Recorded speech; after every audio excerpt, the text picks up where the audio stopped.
Вітаємо вас на українській телемережі «Контакт». Я ваша ведуча Марта Чурлович, і мені буде дуже приємно провести з вами наступних 1,5 години. Українці по цілому світу нетерпеливо чекають на випуск фільму «Bitter Harvest» «Гіркі жнива», який у чіткий і реалістичний спосіб розкриває світові трагедію Голодомору. Минулого тижня відбулися прем'єри «Bitter Harvest» у Вашингтоні і Нью-Йорку, а цього тижня в Лондоні і Києві. 17 лютого українська спільнота по цілому світі відзначувала 125-ту річницю велетня нашого народу, блаженнішого патріарха Йосипа кардинала Сліпого. Ми завітали до школи імені патріарха в Торонті, де відбулося особливе відзначення патрона школи в цей день його народження. Цими днями в Niagara Falls відбувається постійний синод Української греко-католицької церкви. Про значення і програму синоду сьогодні розпитаємо у одинокого представника з Канади на синоді владика Кена Новаківського з New Westminster в Британській Колумбії. У своїй рубриці «Stay Ukrainian, my friends» Рон Когут відвідає книгарню Кута Ума і розкаже про її цікаву програму навчання дітей. Далі в програмі Богдан Мендюк розкаже про світ українського спорту, новини з України, підсумки цих новин англійською за редакцією Тані Стех, а тоді Юрій Білінський, редактор «Нового шляху», про світ фінансів в Канаді. Десь під час програми сьогодні уважних глядачів чекає гарна несподіванка. Повернемось до вас після наступних реклам.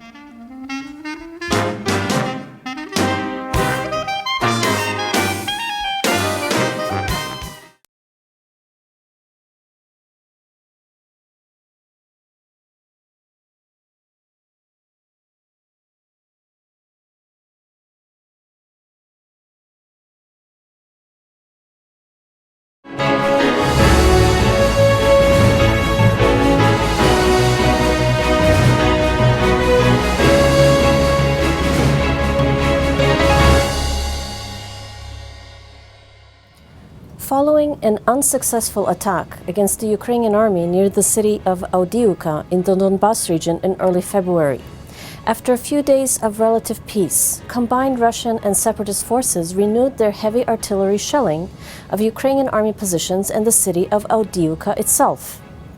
Several Ukrainian soldiers lost their lives in heavy fighting between February 15th and 20th. Also, in violation of international conventions, Russian tanks and artillery repeatedly and intentionally shelled the city's residential districts. Людина, яка цілиться і випускає, вона ж явно знає і розуміє, що це жилі квартали міста. Тут же ж немає ніяких військових. At least one civilian was killed, while many were wounded, and several buildings were seriously damaged by enemy fire. Знайшли людей, яких засипало, жінку і племінника її. Розібрали трохи завали, розблокували двері, допомогли винести речі. Слава Богу, живі. Ukrainian authorities, soldiers and volunteers have jointly organized assistance for city residents and have been keeping the situation in the city under control. Все, що ворог хоче, він хоче паніки. Він переконаний, що ми зараз покинемо черговий раз місто. Цього не буде. Ми абсолютно готові до будь-якого розвитку подій в Авдіївці. Авдіївка була і лишається українською. Ніякої паніки немає. On the third anniversary of the killings of peaceful demonstrators during the Revolution of Dignity in Ukraine, Ukrainians solemnly commemorated the tragic events of February 18th to 20th, 2014. At that time in 2014, the special police troops controlled by then-President Viktor Yanukovych opened fire on unarmed demonstrators, killing nearly 100 of them. These brave demonstrators, along with some other brave citizens who laid down their lives defending democracy and citizens' rights in Ukraine, subsequently came to be known as the Heavenly 100. Я варила їсти біля міської ради у дворі. Всіх тих дітей хоронила. Боляче. Такий цвіт, за що помер, пролив кров, для того, щоб ми жили спокійно. Major commemorations of the Heavenly 100 killings took place in Kyiv and included a variety of events, such as candlelight vigils and ceremonial marches.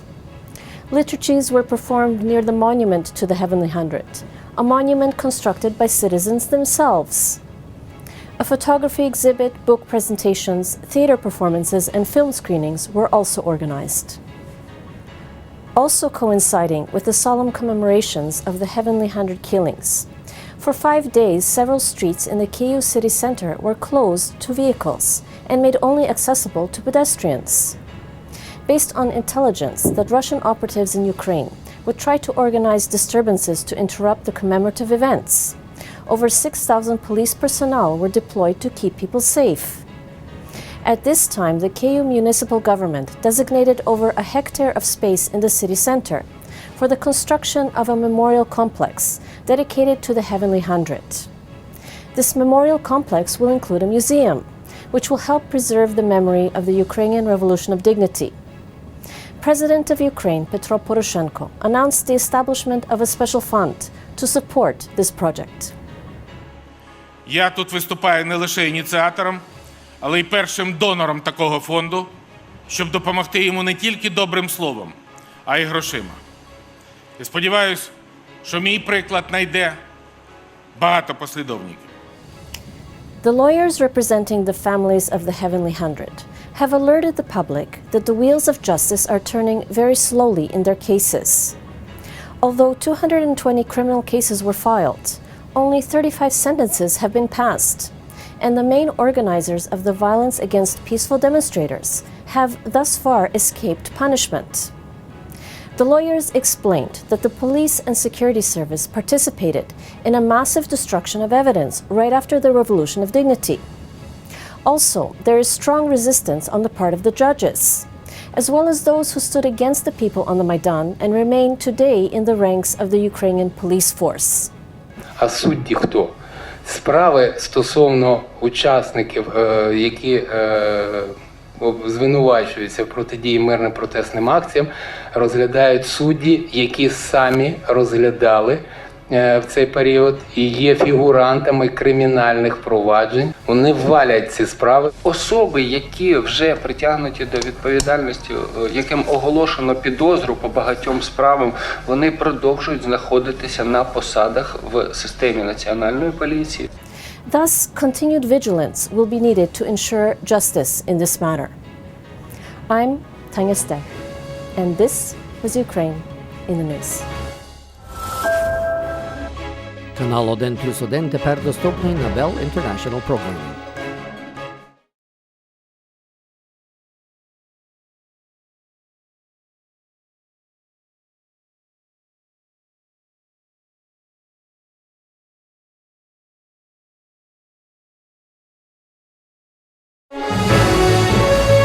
Фінансова сторінка спонсорована Українською кредитовою спілкою. У січні американський ринок був порівняно спокійним, і багато ринкових експертів поспішили об'явити кінець Трамп-ралі американських акцій. Аж ось 9 лютого Дональд Трамп оголосив феноменальне зниження податків, яке він збирається ввести через кілька тижнів, і ралі відновилося з новою силою. Всі три основні американські індекси Dow Jones Industrial Leverage, S&P 500 і NASDAQ Composite Index в останні дні били свої історичні максимуми кілька днів поспіль. Дженет Єлен, голова Федеральної резервної системи, пояснила причини ралі дуже просто. Я думаю, що учасники ринку, ймовірно, чекають зміни у фіскальній політиці, які будуть стимулювати зростання і, можливо, підвищення прибутків, сказала вона. Ці перечуття зараз настільки сильні, що вони затьмарюють обережність.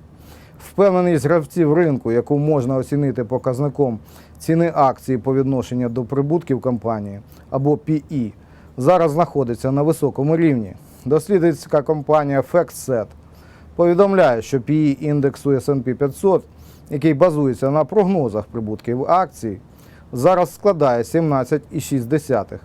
Найвищий рівень з 23 червня 2004 року. В той же час індикатор страху серед гравців ринку, індекс VIX, падає вже більше 3 місяців. Такий ринок можна назвати перекупленим, тобто наступною стадією може бути падіння ринку. Але з іншого боку, стадії перекупленого ринку часто тривають досить довго. Цей та інший блоги ви можете прочитати на блогспоті Української кредитової спілки Limited за лінком, який ви бачите внизу екрану. Фінансова сторінка спонсорована Українською кредитовою спілкою.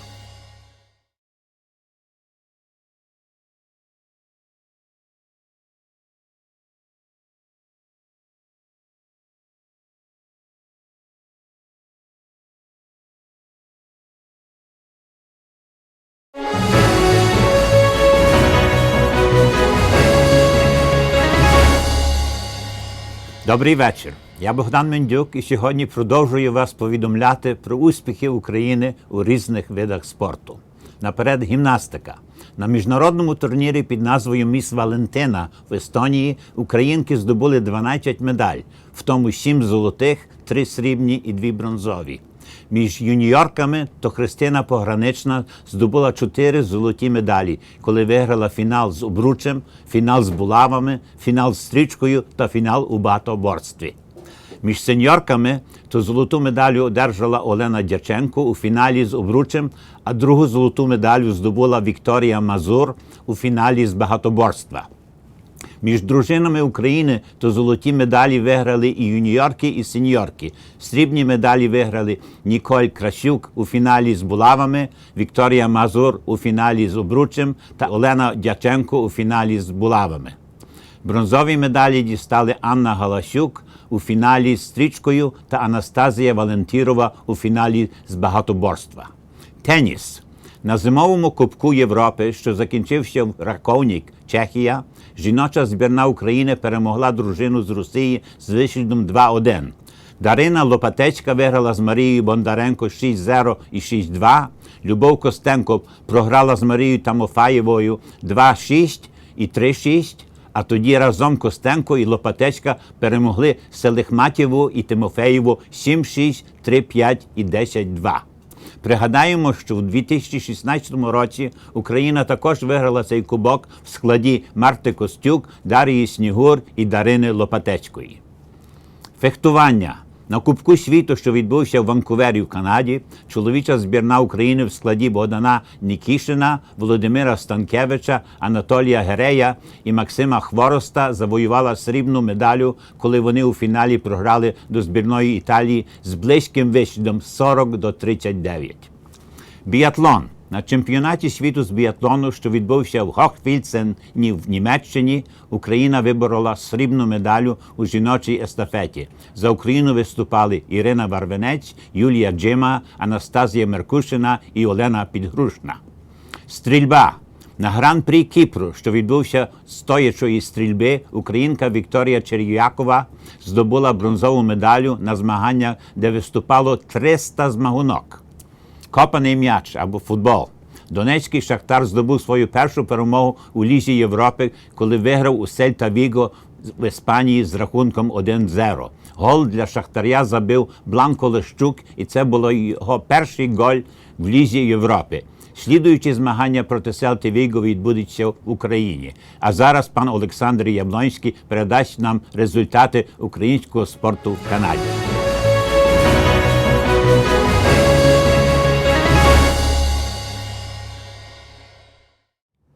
Я Олександр Яблонський і розповім про футбольні новини Торонто і околиць. У зимовий період більшість українських команд грає у різних дивізіонах Місісагській лізі сокеру.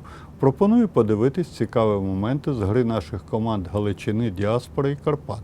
А в цей час я розповім про результати українських команд. Цікава боротьба відбувається у North Division, де грають футболісти старші за 35 років. Команда Галичина Over 35 перемогла Хайдук Торонто з рахунком 5-1.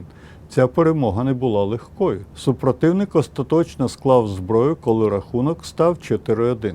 Команда Діаспора після перемоги над футбольним клубом Слога з рахунком 4-1 вийшла на чисте друге місце, поступаючись тільки Галичини Over 35. Команда Славутич, що грає в East Division, в запеклій боротьбі другий раз за тиждень здолала команду RSC CS з рахунком 7-4 і займає друге місце в дивізіоні. Карпати з South Division набирають ходу, перемігши футбольний клуб Ля Парілля з рахунком 7-6. Команда «Титан», складена з молодих хлопців, що грають в 4-му дивізіоні, врятувалася від поразки з United One, програючи 2 м'ячі. Рахунок матчу 4-4.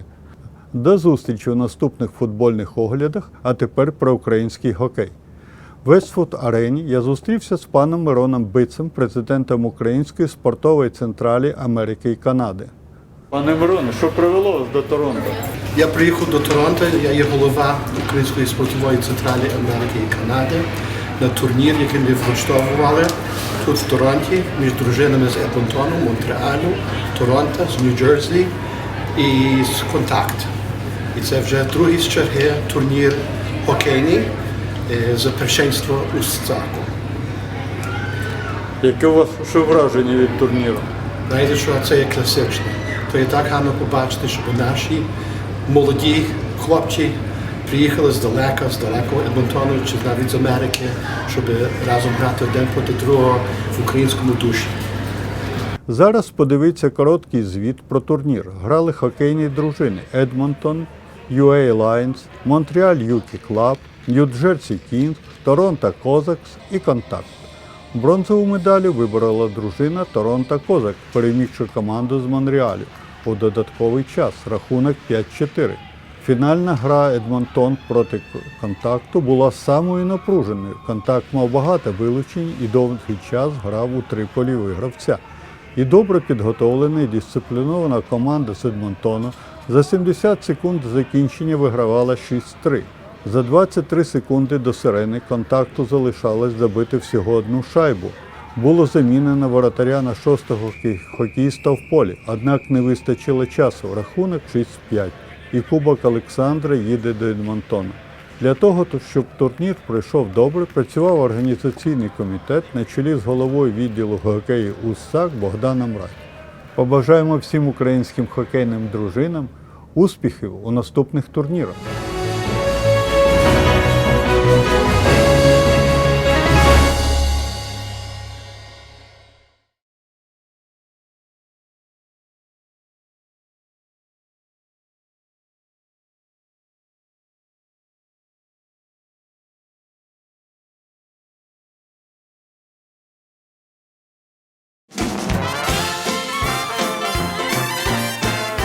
Українці по цілому світу нетерпеливо чекають на випуск фільму «Bitter Harvest» «Гіркі жнива», який у чіткий і реалістичний спосіб розкриває світові трагедію Голодомору. Минулого тижня відбулися прем'єри «Bitter Harvest» у Вашингтоні і Нью-Йорку, а цього тижня в Лондоні і Києві. В Нью-Йорку на прем'єру фільму «Гіркі жнива» до кінотеатру AMC Lowe's неподалік Лінкольн-сквер запрошені головні актори фільму, діячі світу кіно та провідники української громади в США.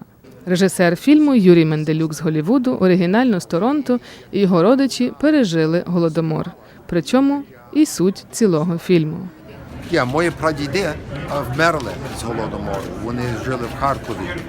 І то мені дуже тяжко цей фільм робити, бо я їх пам'ятаю, і мати, і батько говорили про них. То я голос їм даю. Не лише мої родичі чи мої покоління, але ті, що вмерли. 4 чи навіть 10 мільйонів. Ніхто, тобто, не знає. Of course, it's an incredibly emotional film because it's about the Holodomor, which is this immense tragedy that happened and was kept under wraps for so long, which is such a tragedy. It's such a horrendous thing that happened. So to be playing a character within that is, of course, emotional because of the things that happen to these people, and you're reenacting them, and it's almost hard to leave that at the door, you know, at the end of the day when you leave for work. But you must do that because otherwise I think you'd go crazy. But it's very emotional. Продуцент Ігор Ігнатович в чудовому настрої, бо день перед тим відбулася прем'єра у Вашингтоні, і тут в Нью-Йорку іде все по плану. It's been a long time, a lot of hard work, and it feels great. It's fun. A lot of photographers, and a lot of pictures, a lot of light. We understand this is the bad guy here with you now. This is the bad guy star. Baddest of the bad. You'd never know he's such a nice guy in person. У Вашингтоні показ фільму зорганізував Aspen Institute, і туди були запрошені провідники політичного світу США, між ними колишній міністр фінансів України Наталія Яресько. The Aspen Institute had organized a special screening for their members and invited guests. And then there were, the leader of the organization gave a few words, and I talked about the film for a few minutes before. We saw the film, and then Natalie Yaresko was there to speak, and the former American ambassador to Ukraine, Ambassador Taylor, was there, and they had a panel discussion after the film, and everybody was very emotionally moved. So we wanted to create a film that would move people, and I think we did. Всі головні протагоністи фільму здивовані, до якої міри злочин Голодомору прихований і в загальному світові невідомий.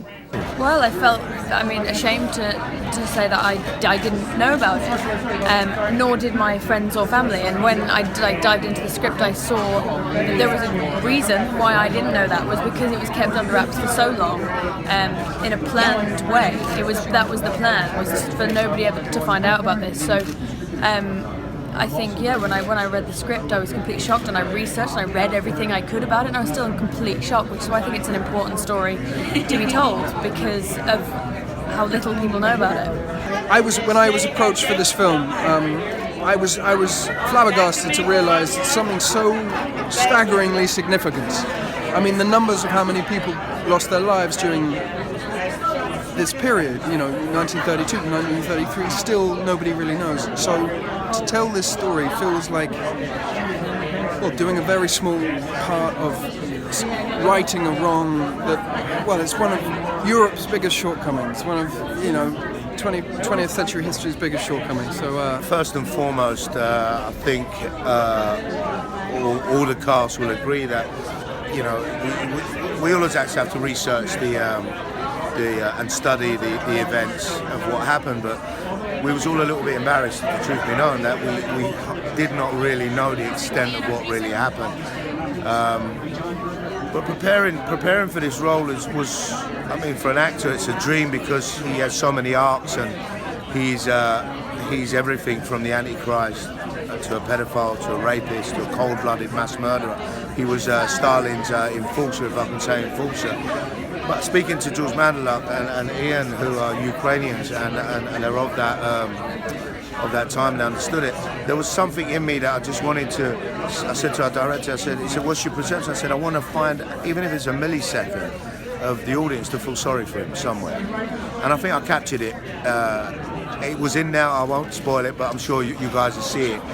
Because none of us are born monsters, none of us are born mass murderers, none of us are born that way. You're either a product of your environment or you're bitter about something. I mean, this character's backstory was he even gave up his own mother, who got executed in the church, and hence why maybe he's Antichrist, because his mother got executed in the church. And we see the reason that people endure the darkest moments, and usually it's for love, whether it be for love of a child or for love of a parent or for love of a partner. This is what makes us hold on that little bit tighter or walk that little bit further or whatever. So I think it's a wonderful way to explore that part of the human nature. You definitely see the evil behind it, the planning of this that was seen as a famine. It's so clearly not a famine, and I think and I hope that the film definitely portrays that because it's a horrendous tragedy. Режисер Менделюк розповідає, що фільм знімався у великому класичному стилі. I've always loved the classics because when my parents brought me to Canada, I was 6 months old. I didn't speak English until I was 6 years old. So we went a lot to the films, to the movies. And we saw Charlie Chaplin, and we saw Marilyn Monroe, and we saw all the old films. And so I was very much impressed by that. And so I like some of the classic directors like David Lean and Orson Welles. And, because this was an epic, I wanted a wide screen. I wanted to use candlelight to fill the light in the room when we were in the cottages and whatnot. And so I was very honored to work with Doug Milsom, who was Stanley Kubrick's cinematographer. And he's a very, I'm a big fan of his, right? And so Doug Milsom worked on Barry Lyndon. That's where they used the candles, and he did Full Metal Jacket. And so to work with a cameraman that worked with, Kubrick was an honor. And I kind of like the classic directors, if you know what I mean.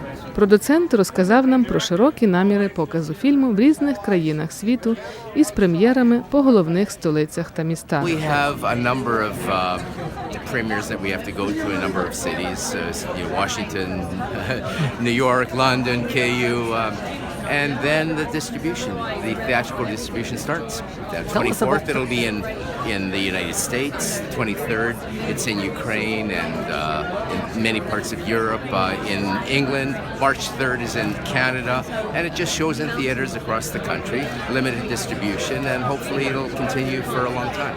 Перед самим показом фільму в кінозалі пан Ігнатович особисто привітав всіх гостей та представив політичного діяча, колишнього штабу президента Обами Ричард Стенгель, який підкреслив вагомість фільму, бо історія має тенденцію повторюватися, і що Росія сьогодні повторює агресію минулого, і цю неминучу правду ясно показує цей фільм. A man-made famine on Ukraine that killed as many as 7 million people. So we don't forget it. Ми фільмували, як була революція в Майдан в той самий час. То я так само співчував українське серце і воля, і гордість. І я би хотів, що цей фільм так імпонувало українців, що вони, як вони тепер переживають через війну, що це інспірацію дав цей фільм до них. Having someone to live for gives me courage.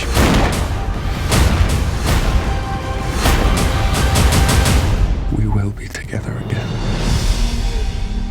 Кілька днів пізніше чергова прем'єра фільму «Bitter Harvest», тим разом в Англії, в шикарній окрузі Сого в Лондоні. До престижного Гем'ярд-готелю, в додатку до головних зірок фільму «Bitter Harvest», прибуло багато людей світу кіно і розвагової індустрії. В рекламах фільму в Англії більше наголошують про історичний характер фільму, що вповні співпадає з основним наміром продуцента фільму. Майже всі в західному світі, що є не українцями, майже нічого про Голодомор не знають. І це є нагода, щоб вони про це навчились і поширили своє знання. І це була моя ціль, щоб поширити це знання про Голодомор, але у формі художнього фільму, де ми представляємо кохання, сильний характер людини, що показує, що не знати, які злі умови не були, що любов і цей сильний характер не завмре, і що є надія на майбутнє. Тут ми говорили із головними особами про процес фільмування в Україні і до якої міри фільмування в Україні спрощувало творчий процес чи навпаки сповільняло його. Процес був файно, дуже першокласно. Були такі люди, то що, мусять трошки більше працювати, але мають дуже багато таланту і багато серця.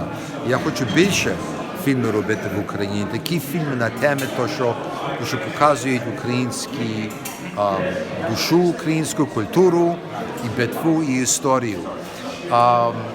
І ми працюємо на це. І будемо це робити, бо фільм є дуже важливий, що світ бачив душу і серця і гордість українців. Filming in the Ukraine was an invaluable experience for us because this is a story about the Ukrainian people. So to be around people whose parents, grandparents were affected by this was amazing for this project because it's, it needs to be authentically told to honor these people. As I'm sure you know, most things you see these days are shot in studios or they're shot in countries that aren't at all connected to the subject matter at hand. We were fortunate enough to find ourselves on location, shooting in historically accurate locations at the time of year that we were setting our film. Our cast was heavily Ukrainian, our crew was mainly Ukrainian, and because of that, all of that goes to inform what we're doing as actors, what the cinematographers are doing, what the director is doing, the story that we're trying to tell. So it was a real privilege to be there. Nothing beats sitting across from somebody who maybe not them specifically, but suddenly their parents or their grandparents were directly affected. And you can still feel the vibrations and see signs of what took place in Ukraine and the DNA that led to that problem. And that same DNA is working in Ukraine today. So yeah, it was invaluable to be there. Дуже приємно було тут, в Лондоні, знову побачити відому українську телезірку Катрусю Винницьку, з якою ми останньо зустрічалися на «Контакті», як їй було ще 12 років. I want to support the Ukrainian community, and I'm really good friends with Kontakt, and it's also an important subject matter that I feel that not many people know about. And obviously this is part of history that has been overlooked for so many years, and it's important for us to know exactly what happened. And I've been a big believer in having that message told, and I'm just proud to be here and supporting my Ukrainian community. Наступний крок – Київ, Україна. В середу відбулася прем'єра показу фільму «Bitter Harvest» в Києві. Через те, що фільм має особливе значення для України, для преси встановлена цілоденна програма. День почався показом фільму. Ukraine must be taught to bow to our will. Without its vast harvests of grain, Russia cannot exist. Take all their food. This would mean the death of millions. Відразу після фільму влаштовано прес-конференцію для журналістів Києва і України. В додатку до продуцента Ігнатовича, режисера Менделюка, актриси Семента Баркс, до президії прес-конференції для історичної перспективи запрошено історика доктор Людмилу Гриневич. Дійсно, це добре передбачено, бо багато уваги в питаннях і дискусіях стосувалося, власне, історичних фактів. Сьогодні світ бачить проблему фейк-ньюз. Тут згадалося, що Сталін при помочі журналіста Дуранте і New York Times ефективно застосовував засіб фейк-ньюз ще тоді. Вечором прем'єра «Bitter Harvest» відбулася на найвищому державному рівні. Про це на другий тиждень. З глибоким болем згадати і відчути найжахливіше.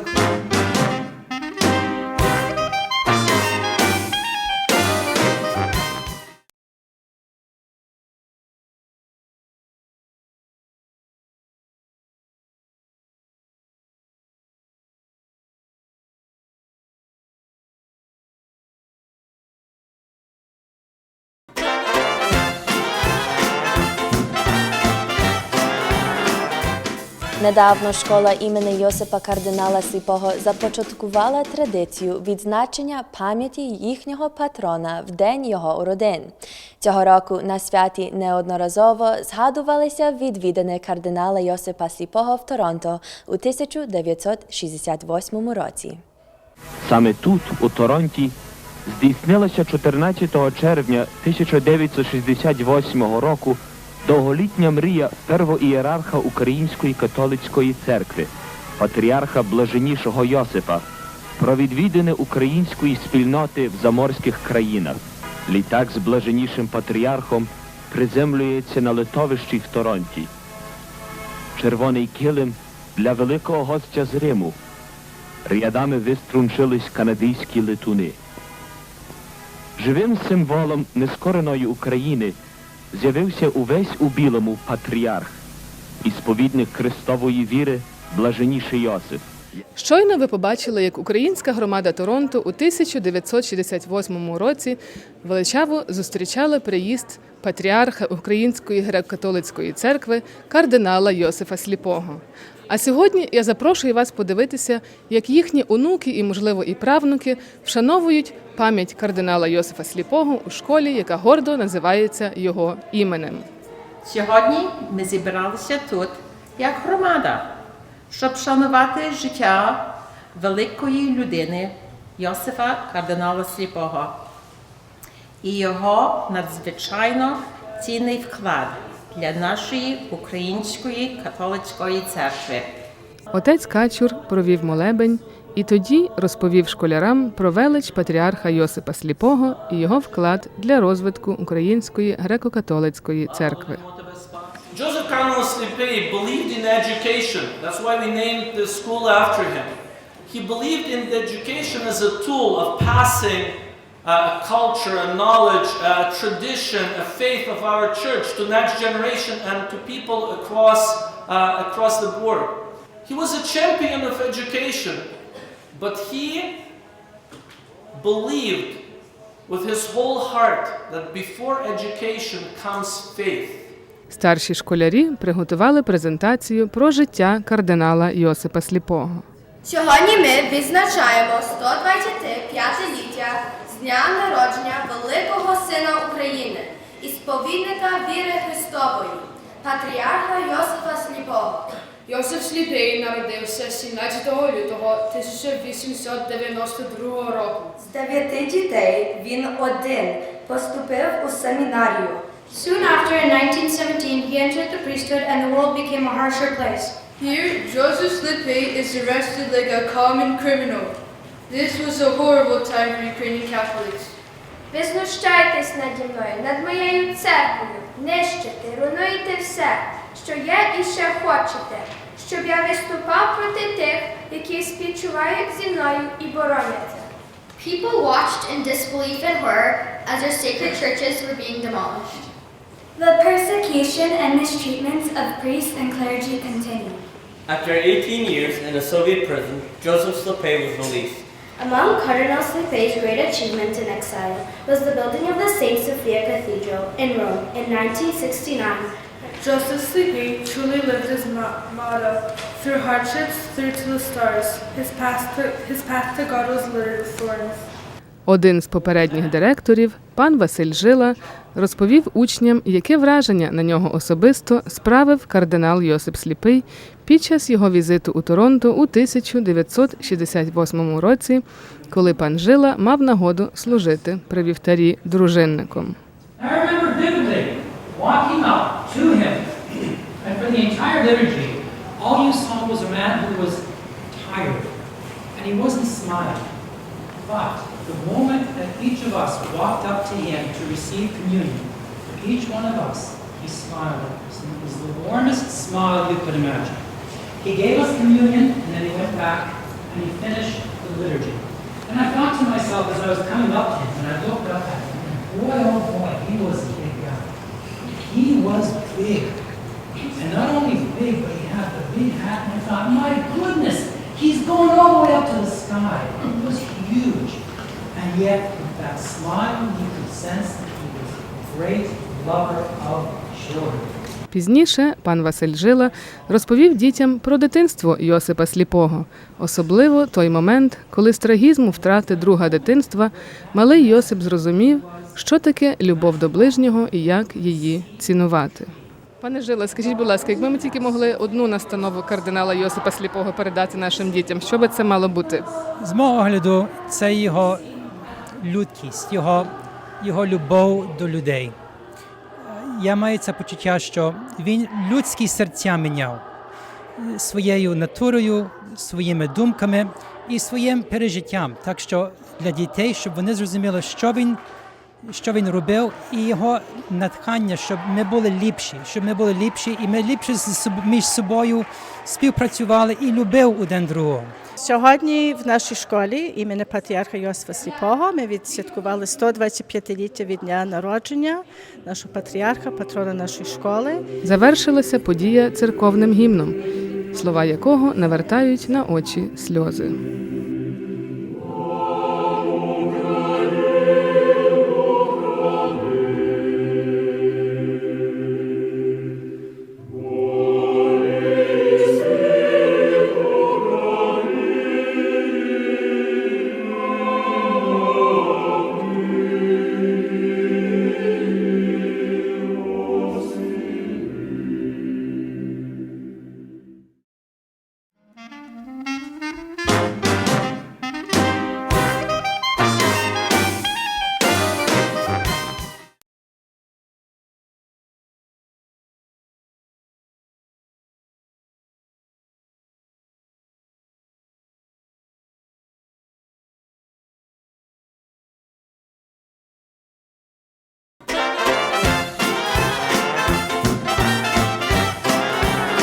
Цими днями в Niagara Falls відбувається постійний синод Української греко-католицької церкви.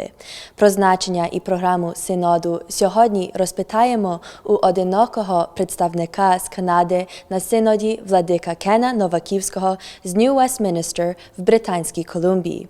Владико Кен Новаківський, слава Ісусу Христу! Вітаємо вас на нашій програмі і дякуємо, що поясните нам, що це таке постійний синод. Дякуємо, що ви тут з нами. І since you mentioned that you suggested that we speak in English, let's start right away. Please, Bishop Ken, please explain to us what is the postійний synod of the Ukrainian Catholic Church. Well, thank you very much. It's a pleasure to be here with you on Kontakt. We watch it here in New Westminster in Vancouver, so we're happy to be able to be with you. Well, the Permanent Synod of the Ukrainian Greek Catholic Church is that particular body that assists our Patriarch Sviatoslav in the governance and administration of the Church in the times that are between the Great Synod. So the Great Synod, which means when all of the bishops of the Ukrainian Greek Catholic Church are called together, usually once a year, usually in Kyiv or in Lviv, to meet and to discuss matters that concern the entire church. However, the ruling of the church or the governance of the church needs to continue between synods. And so in canon law, there is a group of bishops that are referred to as the Permanent Synod, and it comprises of the Patriarch, His Beatitude Sviatoslav, and 4 bishops that are from the general body of the Synod of Bishops. 3 are elected and 1 is appointed, and it's a 5-year term. This Synod of Bishops, or the Permanent Synod, meets with the Patriarch at least 2 times a year, but in my experience, for the last 4.5 years, we've met approximately 4 times a year. Often the Synod meets, the Permanent Synod meets in Ukraine, but we also do meet at least once a year, or try to meet at least once a year outside of Ukraine. So this time we understand that the meeting is in Niagara Falls, very close here to Toronto. And one thing that I would like to still point out, that you're the only Canadian bishop on this permanent synods, and so that everybody knows, that's why we're speaking to you today, because we're in Canada. So thank you for that. So the other 3 bishops of the Permanent Synod are Archbishop Metropolitan Volodymyr Vitishin from Ivano-Frankivsk, Bishop Yaroslav Peris from Drohobych-Sembir, and Bishop Boris Gudjak from the Ukrainian Catholic Eparchy of St. Volodymyr the Great in Paris. And I'm also on the Permanent Synod, which is the 4 of us. And yes, this year we are meeting at the end of February in Niagara Falls in the Eparchy of Toronto. This is the first time that our synod has had a formal meeting in Canada, although it's actually the second time that the Permanent Synod is meeting in Canada. And the reason I say that is because in 2012, when the Great Synod met in Winnipeg, Brandon, right after that synod and after each Great Synod, the Permanent Synod meets for approximately 1 day or a half a day. And that was actually my first meeting of the Permanent Synod, which was in Winnipeg, immediately after our Great Synod that happened there. So this is the second time, I suppose we could say, that the Synod is meeting in Canada, the Permanent Synod, but the first time that it's a full synodal meeting, which will take over approximately 3.5 days. Well, I remember being at our Kontakt was covering the synod that you had out in Brandon. We didn't know about the permanent one, but it's a nice memory that you bring that up. Now, what is the planned agenda, if it can be disclosed, for Niagara Falls? Well, the agenda is really set by His Beatitude, but normally the discussion or the Permanent Synod is there to hear the reports of the various patriarchal and synodal commissions, and to prepare for the Great Synod, which will happen this year in the first weeks of September in Ukraine. And so on the agenda, there will be the preparation of the Synod, the listening of the various reports. One of the reports that I can tell you about is one that I'll be giving. In 2011, I was elected by the Synod to head the strategic plan of the Ukrainian Greek Catholic Church until 2020. We refer to it as the Vibrant Parish. And so every permanent synod, I'm asked to provide a report about the activities of our working group that is implementing the strategic plan, which is based on the pastoral letter of His Beatitude, Java Paraphia, the Vibrant Parish, the place to encounter the living Christ. And in each of our eparchies and exarchates, we have a local representative, and we work through that local representative along with the bishop to implement those strategies. So it's important for the head of the church and the permanent synod members to have a pulse on the church, what's going on, what we're doing. So that's certainly one of the areas that will be discussed. Bishop Ken, you mentioned Vibrant Parish, Java Paraphia. I think we have a very Java eparchy here in Toronto, and there seems to be some I don't know, unknowns or even maybe secrecy about issues here in our area. Would you know whether the issue of the sale of the Basilian Monastery on Weston Road, that conceivably even has reached papal levels, will be discussed on this particular permanent synod in Niagara Falls? Well, that's a very good question. I'm really not at liberty to go into details of that, but I can tell you from my own experience that when the permanent synod meets outside of Ukraine, last year we met in Chicago, and so we would deal with issues that, of course, pertain to all of the countries, so issues that perhaps are near and dear to my heart, which is the Eparchy of New Westminster. But further than that, I really can't go into what will be discussed regarding the Eparchy of Toronto or regarding the Eparchy of Edmonton, for that matter. Certainly, issues of a local matter, a country matter, I'm sure will be discussed. Now, do you know, like I do understand that this is being planned by the Secretariat in Lviv, but do you know if are there any public gatherings or any public appearances or any, whether it's press releases after or access to the media for this event at all? I'm under the impression that on Sunday, February the 26th, the various members of the Permanent Synod will be celebrating at different parishes in the Eparchy of Toronto. I'm not sure where the other bishops will be, but I will be at our parish in St. Catherine's, and I'm looking forward to that. Okay, so is there anything more that you can tell us about the presentation that you are making about the Vibrant Parish? Maybe some specifics of what you will be presenting. Sure. The Vibrant Parish, again, was based on the pastoral letter of His Beatitude, Sviatoslav. The Vibrant Parish, a place to encounter the living Christ. And 2 years ago, the Synod asked, well, actually more than 2 years ago, but 2 years ago, the working group, along with the Secretariat for Sabors, the Patriarchal Sabor, we had a Patriarchal Sabor on the theme of the Vibrant Parish, which was held in Ivano-Frankivsk. And it was really meant to be, as His Beatitude said, an examination of conscience, sort of testing the water, testing our reality, where we are regarding this. And so in the Vibrant Parish, we have the 6 aspects of our church, which include liturgy and prayer, charity, service to others, leadership, promoting church unity, and also evangelization.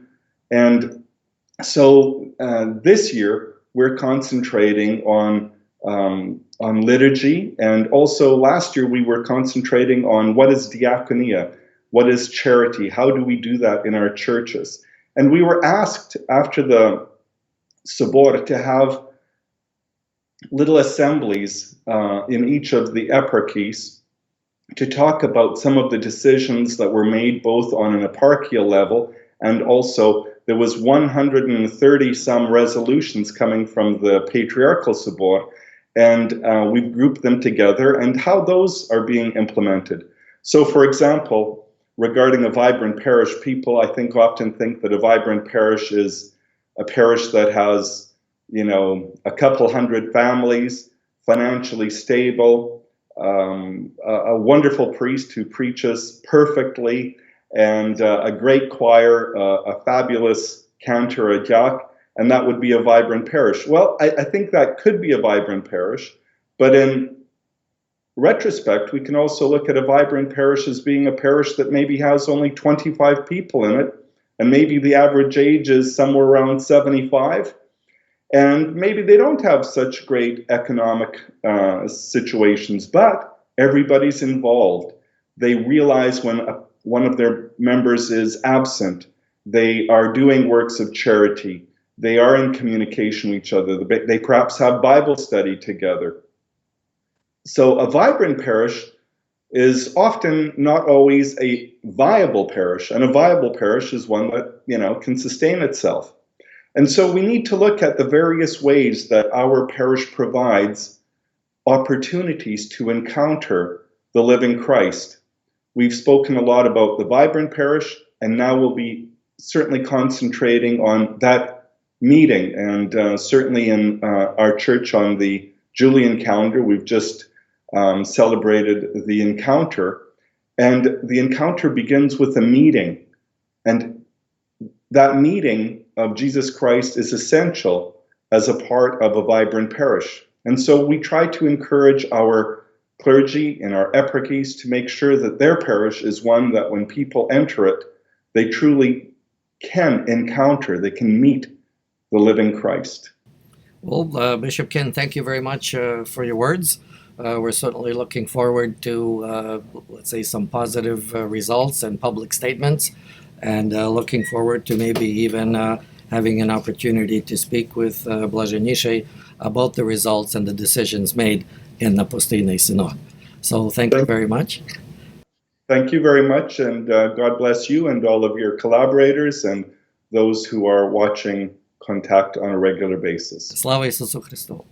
Слава навіки! Як бачимо, навіть члени Постійного Синоду Української греко-католицької церкви не уповноважені говорити про проблему наміреного продажу площі розв'язаного монастиря українських отців Василіян на Western Road в Торонті. Реагуючи на численні питання глядачів про стан продажу, ми двічі телефонічно і тричі електронною почтою зверталися до автора цього наміру, до настоятеля отців Василіян у Вінніпезі, отця протоігумена Гавриїла Гавера, 7 грудня і 12 лютого. 12 лютого ми теж в цій справі звернулися електронною поштою до владики Стефана Хмеляра. Канцелярія владики в Торонті швидко відповіла, що в цій вже справі треба звертатися до отця протоігумена Гавриїла Гавера. Того ж дня, 14 лютого, ми втретє пропонували протоігуменові отців Василіян пояснити глядачам і вірним церкви, що діється з Western Road. Надіємося, що, може, при кінці синоду почуємо щось у цій справі від патріарха Святослава.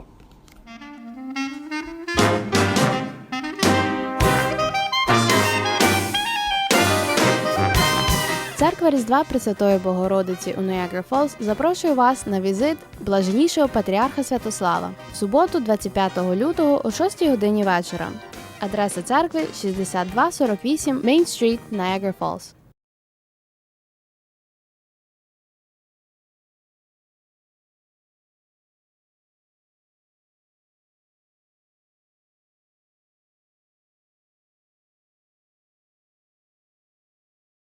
Stay Ukrainian, my friends. Stay Sponsored by Ukrainian Credit Union. Believe it or not, it's me, Ron Cahoot, with Stay Ukrainian, my Stay Ukrainian, my friends. Well, I'm at Kuta Uma right now, the store on Queensway.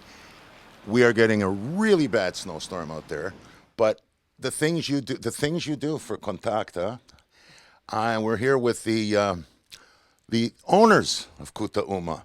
Introduce yourself to our public. Tanya Onishchuk. Mirka Verbowy Onuch. Mirko. Mirka Verbowy Onuch. Oh, Onuch, okay, good. I thought that was one of those tongue-twisting last names, had vowels together.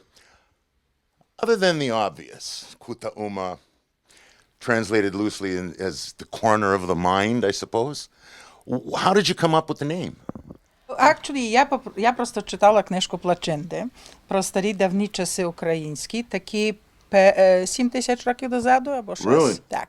І Плаченда дуже гарно про це пише. Це читається як казка. Оріяни, які жили на території України, були мудрі, фантастичні, вони будували міста і пересувалися далі. Побудували міста, пересувалися далі. І частина з них поселилася недалеко Вавилону. І там побудували місто Ур, місто орачів, і місто Kuta Uma, місто вчителів і мислителів. Що за назва? So it is true that it is a town or a selo or whatever. Так. Well, it was a city beside the city of Umma, and which is on the old map of Mesopotamia. So Kuta Uma would be the corner of the city? Well, I don't know. It might be the corner of the city, but it was a city of teachers and philosophers, thinkers, and whatever. And we decided, since we're great philosophers and we are both teachers at the time, we were both in the educational system. That's the name for us. It fits us to a T. It's a great name. Yeah. And it's got that double meaning, I guess, because I know some people, oh no, the corner of the mind, because they sell books and you learn things there. And I went, there's got to be more to it than that. Come on. Ну, але ще є така дуже популярна інтерпретація, бо ковати розум, вчитися, це кути ум, тобто вчити, кути ум. So it's a double meaning. Triple. Yeah. Yeah, triple meaning. That's getting too philosophical. How long have you been at this location? Over 10 years, going on 12. And you've just increased the size of your store? We've expanded because we have too many things. Didn't get rid of the bathroom, though, did you? No. We have too many things, so we had to have more room. Yeah, it certainly changed from the days when you started. Yes. I mean, a lot of children's stuff, as you still do have many of these books that are, Harry Potter. Well, I think we probably have the best selection of children's books, Ukrainian children's books in the world, aside from Ukraine. I don't think anybody has the selection that we have. And we also we've got a lot of books for adults also, a lot of research books, and we've got a lot of souvenirs, Vyshivanki. The new thing is now Vyshivani baby clothes. And toddler clothes, that's big. And also, I think what sets us aside is we research our things very well. Like, we really look for unique books, unique choice, and we also research things so that we know exactly what we're selling. І ми дуже горді з цього, як приходить дитина до крамниці і каже, що хоче книжку про зебру, ми знайдемо.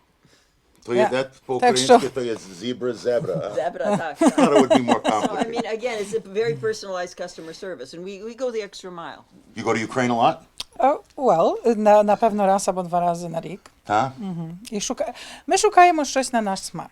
Ми шукаємо речі такі, які ми любимо, які нам подобаються. Ми не купуємо тільки це, що є на вулиці, але хочемо щось таке, що нам подобається. Now, aside from that, a lot of adult books at the back, but you guys are really into Pesanka supplies. Oh boy, are we. and Tanya, you've mentioned to me that during the course of the year, the Asian population tends to come in and they like the detailed work. And I mean, they come in and they get very excited about new colors, for example. They'll buy books just to look at the illustrations, in spite of the fact they're in Ukrainian. Так що вони пишуть багато і не приходять, постійно приходять. When I was making pisanke, you had 5-6 colors, Yes. And I never used black. I used to paint with Indian ink. But now, you can make purple and lilac and shocking pink. In various shades of purple and pink even. But there is, I mean, it's now a phenomenal hobby, And the whole, I mean, it's just exploded. The whole hobby of писанки making has exploded. Я би сказала, що це є страшенно популярне хобі в Канаді. Так.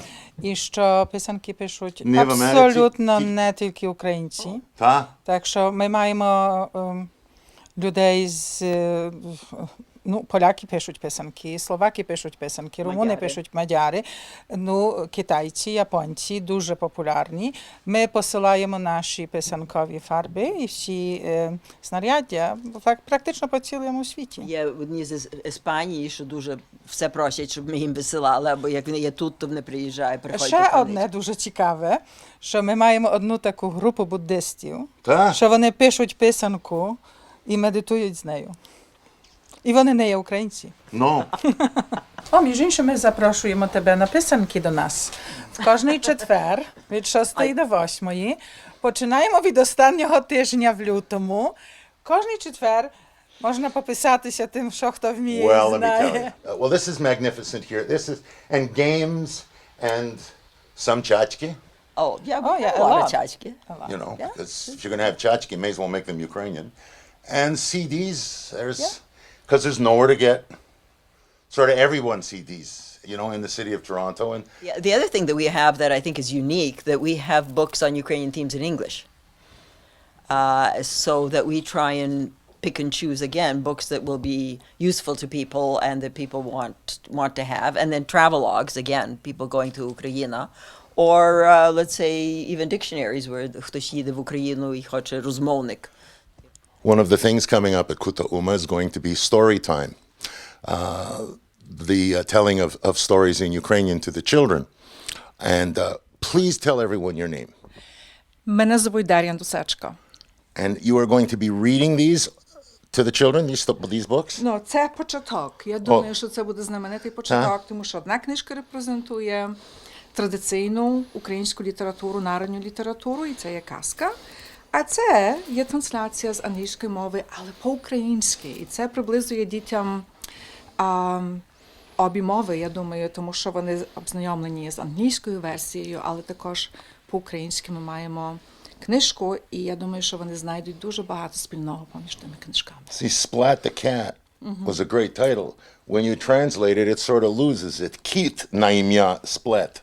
And this is when? Коли ви будете? Кожної суботи починаються сесії. Тут буде якраз в цьому розі. Діти можуть прийти на 10:30. Одна сесія для молодших дітей, ми так думали, а потім 11:30 для дітей трошки старших, або для всіх віків. Що ви будете робити, як треті дітей, вони тут? You have two chairs. То би було знаменито, якби прийшло 30 дітей. It's a wonderful problem. Ми рахуємо на більше як 30 також. Ми це задармо, так? Так, це є безплатно. So make sure you come. Adults too, you'll learn something. Stay Ukrainian, my friends. Stay Ukrainian, my friends. Stay Sponsored by Ukrainian Credit Union. Believe it or not, it's me, Ron Cahoot, with Stay Ukrainian, my friends. Stay Ukrainian, my friends. Still needs an accordion.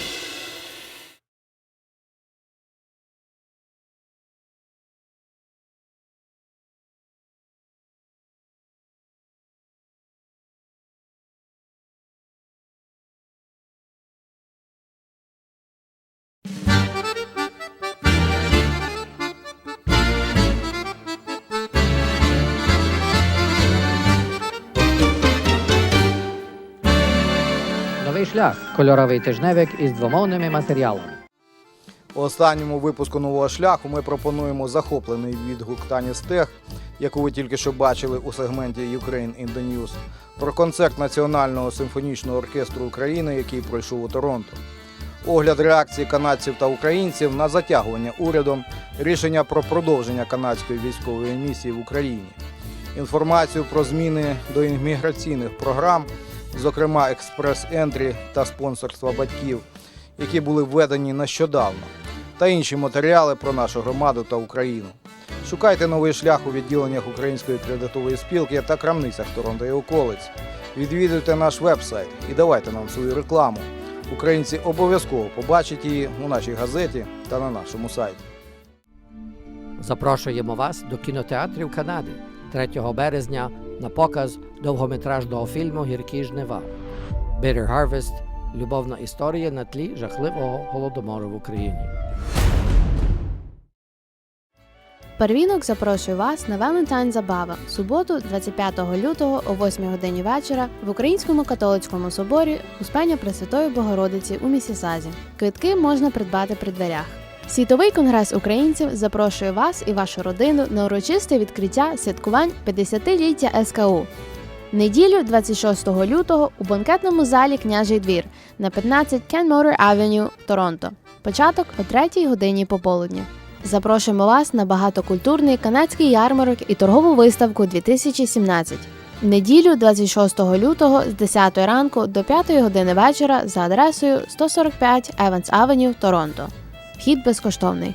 На виставці будуть представлені різні компанії, коледжі, бізнес-палати, різноманітні культурно-освітницькі організації та художні вироби.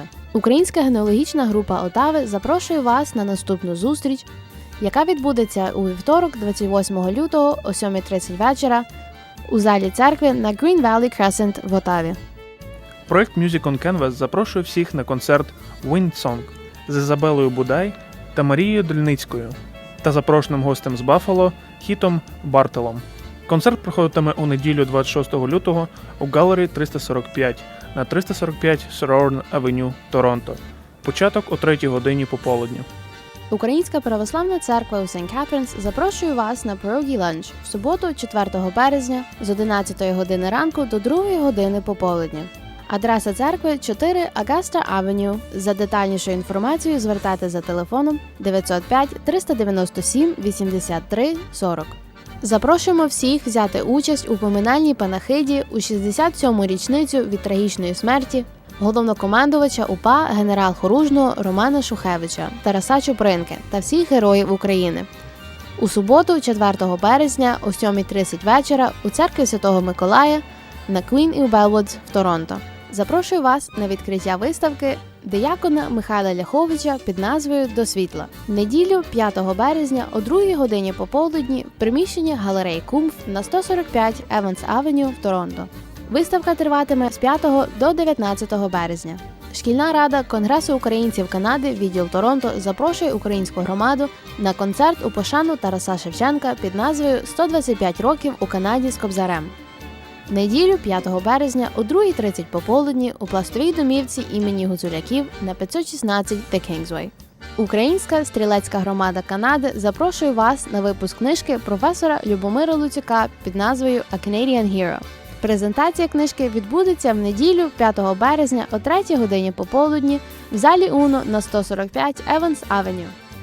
Запрошуємо вас на спільний концерт капели бандуристів Північної Америки та танцювального ансамблю «Шумка» з Едмонтону. Концерт відбудеться в Торонто в суботу, 18 березня о 6 годині вечора в Sony Center for the Arts, у Віндзорі в неділю 19 березня о 2 годині пополудні в Chrysler Theatre та в Едмонтоні 8 квітня о 7:30 вечора та 9 квітня о 2 годині пополудні в North Alberta Jubilee Auditorium. Доля монастиря отців Василіян вирішується в найближчих днях, понеділок 27 лютого, під час постійного синоду єпископів нашої церкви з нашим патріархом, блаженнішим Святославом у Niagara Falls. Просимо вірних продовжувати єдність у молитві у монастирі кожну неділю о 4 годині пополудні. Громада просить вірних єднатися, щоб монастир залишився скарбницею молитов.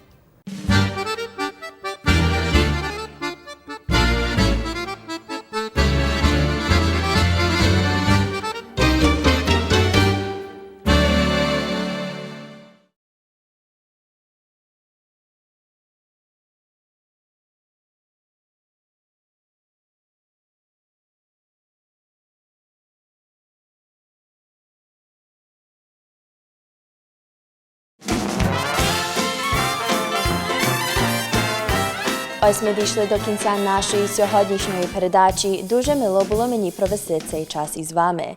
На другий тиждень почуємо про канадську прем'єру фільму «Bitter Harvest» про любовну історію на тлі Голодомору в Україні.